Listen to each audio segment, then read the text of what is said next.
దసరా నవరాత్రులు దగ్గరికి రాబోతున్నటువంటి నేపథ్యంలో దసరా నవరాత్రులకి సిద్ధపడుతున్నటువంటి హిందువులకి ఉత్తరప్రదేశ్లో ఒక వార్నింగ్ ఇచ్చాడు ఓ వ్యక్తి. అది చూద్దాం ముందే ఏంటంటే दिक्कत होती है मुझको। वैसे तुम दुर्गा पूजा के दिन रोड पर दुर्गा पूजा मत लगाना, हमको लोग को दिक्कत होती है। ये बात को ध्यान से सुन लेना, और ना ही तो हम लोग ऐसा कर देंगे कि तुम्हारी सह की रोड पर लगाने वाले को इतना मार मारेंगे कि आने वाली नस्लें भी याद करेगी।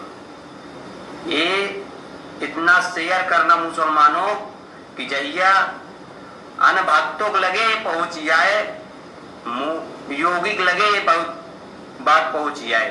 ఇది దుర్గా పూజకి సంబంధించి చేసినటువంటి ఈ హెచ్చరిక. దుర్గా పూజ విగ్రహాలు ఎక్కడైతే పెడతారో వాళ్ళకి జీవితకాలం గుర్తుండేలాగా తంతామన్నటువంటి వార్నింగ్ ఏదైతే ఉందో దాని మీద ఇప్పుడు ఉత్తరప్రదేశ్ పోలీసులు కఠినంగా వ్యవహరించాలని నిర్ణయించారు. యోగి ఆదిత్యనాథ్ సర్కార్ ఇచ్చిన ఆదేశాలతో కేసు నమోదు చేసి అతన్ని అరెస్ట్ చేస్తున్నారు.